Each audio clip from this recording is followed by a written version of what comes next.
Selamat berjumpa kembali Bapak Ibu, Saudara-saudari umat beriman terkasih dalam Tuhan. Salam sehat berlimpah berkat.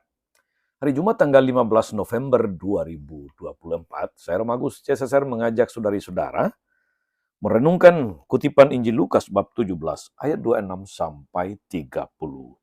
Kita dengarkan sabda Tuhan. Dalam nama Bapa dan Putra dan Roh Kudus. Amin. Pada suatu ketika Yesus bersabda kepada murid-muridnya, sebagaimana halnya pada zaman Nuh, demikian pula kelak pada hari Anak Manusia.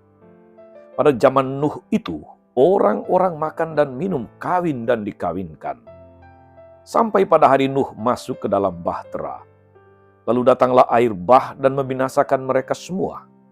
Demikian pula yang terjadi pada zaman Lot. Mereka makan dan minum, membeli dan menjual, menanam dan membangun. Sampai pada hari Lot keluar dari Sodom. Lalu turunlah hujan api dan belerang dan dari langit dan membinasakan mereka semua. Demikianlah halnya kelak pada hari Anak Manusia menyatakan diri. Pada hari itu, barang siapa sedang ada di peranginan di atas rumah, janganlah ia turun untuk mengambil barang-barang di dalam rumah. Demikian pula yang sedang berada di ladang, janganlah ia pulang. Ingatlah akan istri Lot. Barang siapa berusaha memelihara nyawanya, ia akan kehilangan nyawanya. Dan barang siapa kehilangan nyawanya, ia akan menyelamatkannya. Aku berkata kepadamu, pada malam itu, kalau ada dua orang di atas ranjang, yang satu akan dibawa, yang lain akan ditinggalkan. Kalau ada dua orang wanita yang sedang bersama-sama mengilang, yang seorang akan dibawa, yang lain akan ditinggalkan. Kalau ada dua orang wanita yang para murid lalu bertanya, "Di mana Tuhan?" Yesus menjawab, "Di mana ada mayat, di situ berkerumun burung nasar." Demikianlah sabda Tuhan. Bapak Ibu Saudara-saudari umat beriman terkasih dalam Tuhan kita Yesus Kristus. Kalau kita memperhatikan di negara kita ini, banyak rumah dinas yang dibangun oleh pemerintah, banyak fasilitas-fasilitas yang dibangun oleh negara yang tampak bagus, megah, luks pada awalnya. Orang yang mendiaminya seringkali kurang memperhatikan perawatan dan pemeliharaannya. Mengapa demikian, saudari-saudara? Karena mereka merasa bahwa properti itu bukan miliknya, bukan milik pribadi. Mereka hanya ada di situ untuk sementara saja dan harus meninggalkan properti itu jika tidak lagi berdinas, jika tidak lagi bertugas, jika tidak lagi menjabat. Saudari-saudara umat beriman terkasih dalam Tuhan. Tuhan memberi kita waktu, memberi kita kesempatan untuk tinggal di dunia ini hanya untuk sementara waktu. Saya jadi teringat akan sebuah kata bijak yang baru saya baca di internet tadi. Hidup ini adalah perjalanan, bukan destinasi. Jadi memang hidup di dunia ini bukanlah tujuan, bukan destinasi. Ini adalah sebuah perjalanan menuju kepada tujuan yang sebenarnya. Ada saat kita datang, ada saat kita pergi, ada saat kita meninggalkan dunia ini. Dan karena itulah hidup merupakan suatu peziarahan, suatu perjalanan menuju tempat kediaman yang sebenarnya, yaitu keabadian. Dalam konteks inilah saudara-saudari, Yesus mengingatkan kita untuk tidak terikat atau mengikat diri dengan hal-hal yang bersifat duniawi. Karena segalanya bisa ada dan bisa musnah dalam sekejap. Di dalam Injil Yesus mengingatkan bahwa pada zaman Nabi Nuh, Orang-orang di zaman Nabi Nuh tidak diselamatkan karena hidup menurut kehendak mereka sendiri. Begitu juga pada zaman Lot. Mereka hidup dalam kesesatan duniawi, maka mereka binasa. Hidup dalam terang Allah itulah jaminan kita untuk memperoleh kehidupan kekal, untuk memperoleh keselamatan. Pertanyaannya saudara-saudara, bagaimana dengan kehidupan kita saat ini?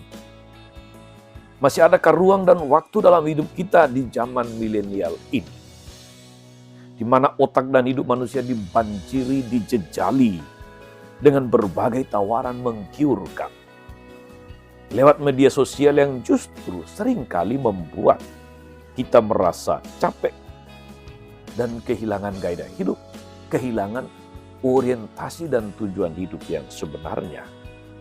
Apakah masih akan ditemukan saudara-saudari orang-orang yang setia menjalankan ajaran Tuhan dan menjadi terang di tengah gelapnya kehidupan saat ini?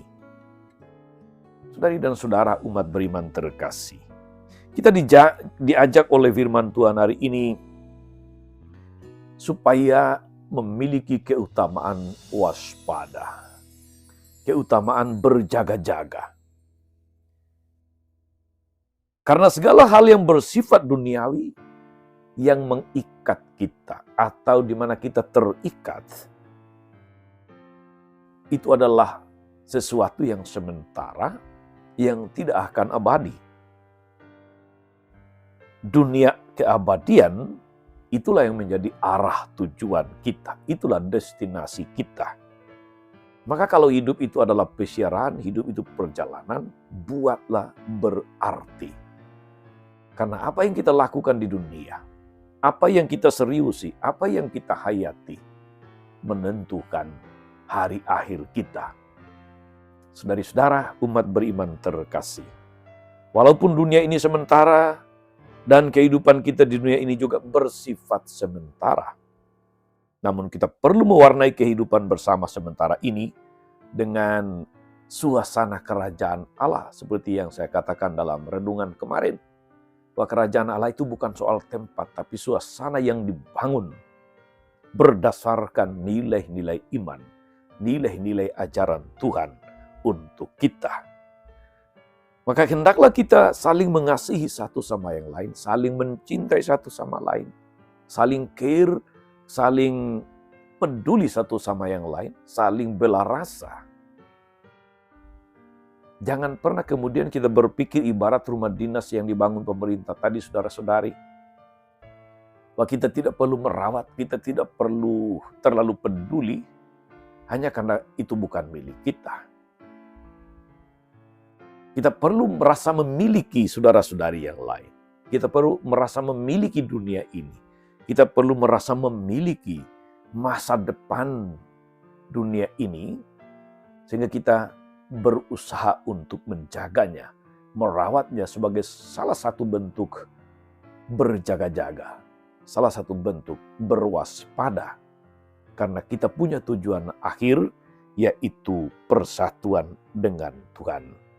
Semoga saudara-saudari, dengan kesadaran ini, kita semakin memaknai hidup kita di tengah dunia sebagai suatu kesempatan untuk berjaga-jaga, untuk menanti, untuk memuliakan nama Tuhan. Tuhan Yesus memberkati. Amin. Tuhan Yesus Kristus, kami bersyukur karena Engkau senantiasa mengingatkan kami melalui kebenaran firman-Mu, bahwa hidup ini hanya sementara dan sekali saja di tengah dunia. Bahwa hidup di tengah dunia ini adalah sebuah perjalanan, bukan destinasi, bukan tujuan. Ajari dan mampukanlah kami semua untuk mewarnai dunia ini dengan cinta kasih. So, dengan demikian kami merasakan kebahagiaan di dunia ini dan di akhirat nanti. So, Engkaulah Tuhan dan Juru Selamat kami sepanjang segala masa. Amin. Saudari-saudara sekalian, berkat Allah turun atas saudara-saudari. Atas mereka yang kita doakan atau kita janjikan, doa mereka yang sakit dan menderita, segala rencana, karya, dan pelayanan hari ini, Bapa dan Putra dan Roh Kudus. Amin. Tetap sehat, teruslah menjadi berkat. Jangan lupa like, subscribe, nyalakan lonceng notifikasinya. Salam 52, Tuhan memberkati.